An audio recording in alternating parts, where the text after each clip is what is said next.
Justin Trudeau's mode of governance is to top each scandal with a bigger scandal, and he's really good at that. And meanwhile, Chinese students are learning quantum physics, and we've got our students learning how to twerk from drag queens. It's not going to end well. It's a dog wanting to be a cat. Nerd. So they're teaching the children that a dog can be a cat. Well, a dog can't be a cat.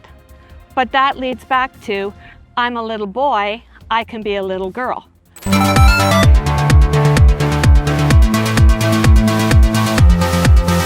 They give you pride t-shirts. You have to wear the t-shirt.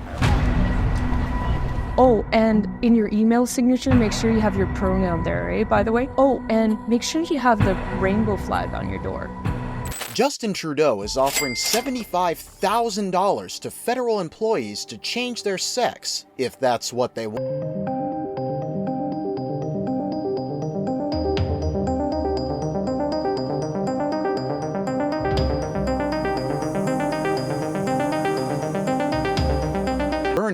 Leader of the People's Party of Canada, didn't mince words when he called it letting people butcher their breasts and genitals on the taxpayer's dime. While urgent issues like housing and mental health care are ignored, he's ready to fund surgeries for creating fake penises and puberty blockers with taxpayers' hard-earned money. But Trudeau says, conservative public be damned. Even the education minister in Canada wants no part of this. Important to note that every school must be safe for every child. I think we understand, though, that parents, must be fully involved and fully aware of what's happening in the life of their children. If that wasn't bizarre enough, Trudeau is pushing this woke trans ideology right into schools, allowing kids to choose their pronouns without parental consent. This facilitates a clash culture in Canada, giving rise to a gender-confused youth population and sparking outrage among parents who feel sidelined. The kindergartners came home very confused about whether or not you can pick your gender, whether or not they really were a boy or a girl. I have zero tolerance for that ridiculousness. Critics slam the government's actions, asking, why fund sex change surgeries to the trans community members while Canada is starving and homeless? I mean, is it really so hard to send the hungry a sandwich before we start worrying about this stuff? Instead of tackling pressing social issues, Trudeau is focused on exporting transgender rights internationally. Countries like Argentina, Spain, and Norway allow people to change their gender on official documents without medical requirements.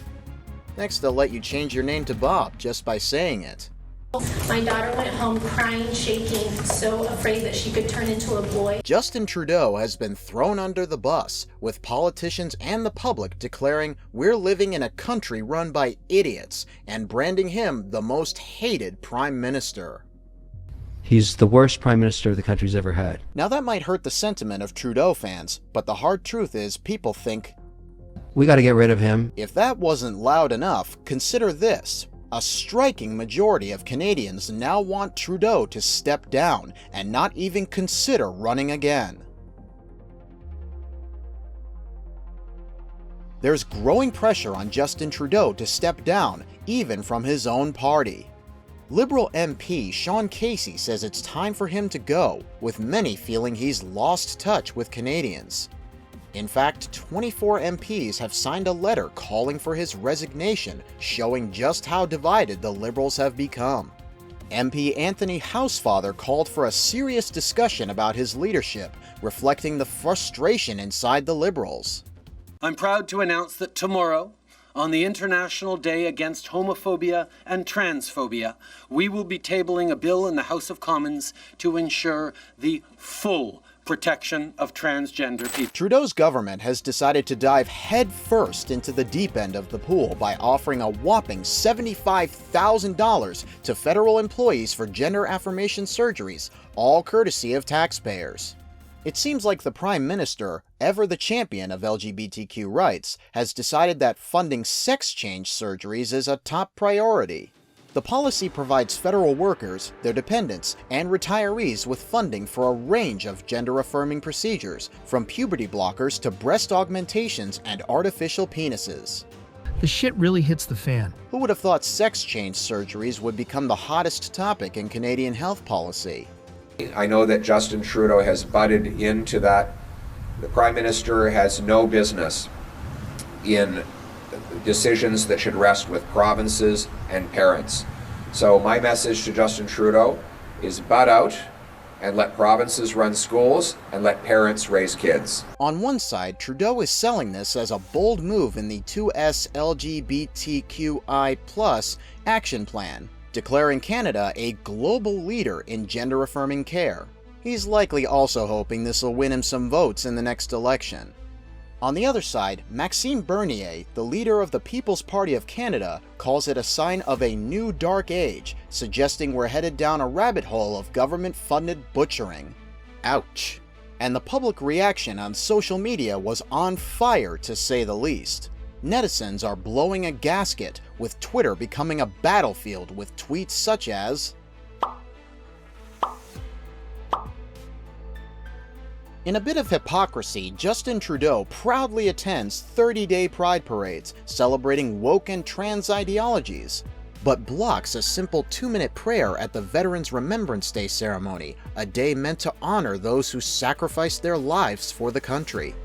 It's offensive, to say the least, that Pride gets an entire month of attention, while our veterans get just 1 day. Meanwhile, Premier Daniel Smith, Mo Scott, and Blaine Higgs are leading a conservative counterattack, asserting that minors should need parental consent for puberty blockers and gender surgeries. To their supporters, they're heroes, and to Trudeau's, they're villains. A classic showdown of woke versus conservative. Some might consider the sex surgery policy as progressive, perhaps even groundbreaking. But not everyone is cheering from the rooftops, especially the parents, after this whole woke trans culture thing is crashing our education system. The Privacy Act basically prevents parents from knowing information about their children. This is making parents feel helpless and blindsided. Whatever's being taught to our kids, parents should have a right to know about that. We do not need to be teaching this radical LGBT grooming agenda in schools. It's one thing if parents want to do that on their own time. That is a parent's right to do that, with some exceptions, of course. But to bring this in and bake this into a public school curriculum is wrong. Some say this may create a generation of gender-confused children, as they are bombarded with choices before they even understand basic biology. Imagine giving a kid the keys to a candy store and expecting them not to try and eat everything in sight. Some have even accused Trudeau's policy as pedophilia. Trudeau's new child policy needs to be shot down, no question. Canada's laws are clear. Any sexual activity with minors under 16 is strictly illegal. And crimes like exploitation, child luring, and distributing child pornography come with severe penalties. Yet Trudeau's apparent push to replace pedophile with minor attracted person, or MAP, has set off alarms nationwide. Many argue this language shift could dangerously downplay these offenses, potentially weakening public opposition. Tired of the violence and tired of innocent children getting caught in the middle. If accepted, it could blur crucial legal lines, putting children's safety at serious risk and opening a can of worms nobody wants to face. Some children are even undergoing sex change surgeries before they're even grown up. A 5-year-old had surgery this morning, and the 1-year-old has been released from hospital. Did you know that transgender individuals make up about 1 in 300 Canadians? And while only 5 to 13% of transgender women have undergone bottom surgery, a whopping 45% express intentions to do so. But on the flip side, many teenagers who underwent gender change surgeries regret their transitions, speaking up against Trudeau's sex change plans. When I was passing as a man, I still had these doubts in the back of my mind that said, what if you're wrong? What if you made a mistake? Kids especially need to see a therapist before making any sort of permanent medical decisions like going on hormone blockers. Just innocent kids with gender dysphoria, grappling with the natural confusion of gender identity while growing up. Instead of getting the guidance they needed, they were pushed toward irreversible surgeries, without genuine therapy or careful consultation. In the end, they lost not only their natural selves, but negatively affected their quality of life. This data is driving federal initiatives like the $75,000 coverage plan. But does it justify spending that kind of money when many argue there are more pressing social issues like housing, inflation, and mental health care? It's hard to believe that countries like Argentina and Norway are now looking at Canada as a role model. What a world. It's not hard to imagine what Canada is going to look like in 10 years, where children debate pronouns while families struggle to make ends meet. Schools buzzing with discussions about gender identities, but no action plan for real-world crises. The next thing we know, Canadians will be celebrating Gender Identity Day while ignoring increasing homelessness and mental health problems.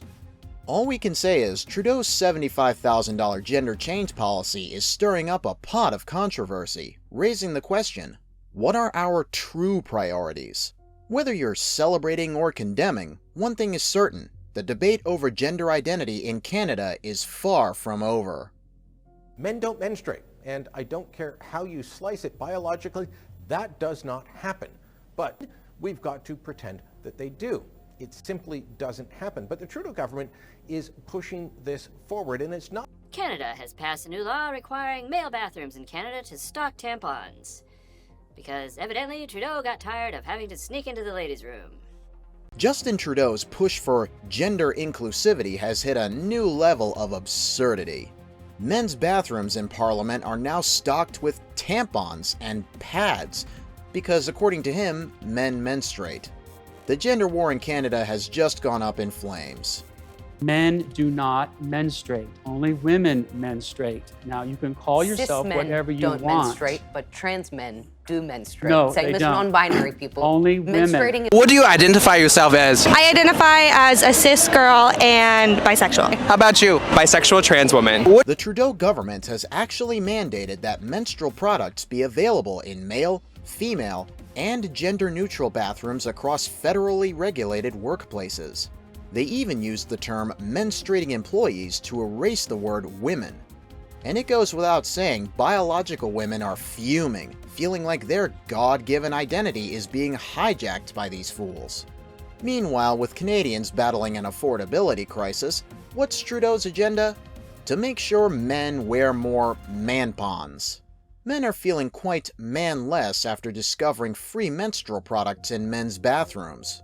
People's Party leader Maxime Bernier slammed Trudeau's policy as a joke, calling it a systemic attack against masculinity, and calling Trudeau's goal as to turn as many men as possible into non-binary, trans, gender-fluid, weak sissies.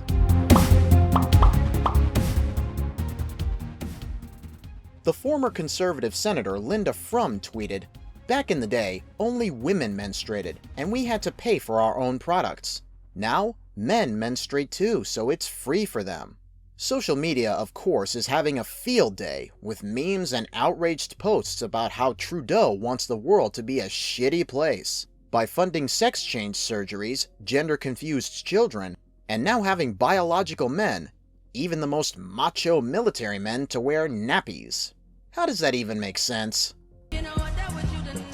You don't have to be blind to see that hatred is spreading like wildfire in Canada, fueled by a policy that silences tradition and forces the woke agenda down everyone's throat.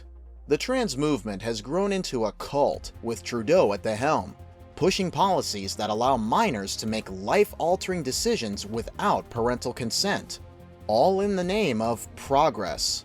Where is the balance? And like Trump said, that God created two genders, male and female. We agree. God doesn't make mistakes. There's XX and XY. No third gender, no third chromosome. Everything about Trudeau doesn't fit right. Next thing you know, Trudeau might make laws allowing men to take hormones to breastfeed.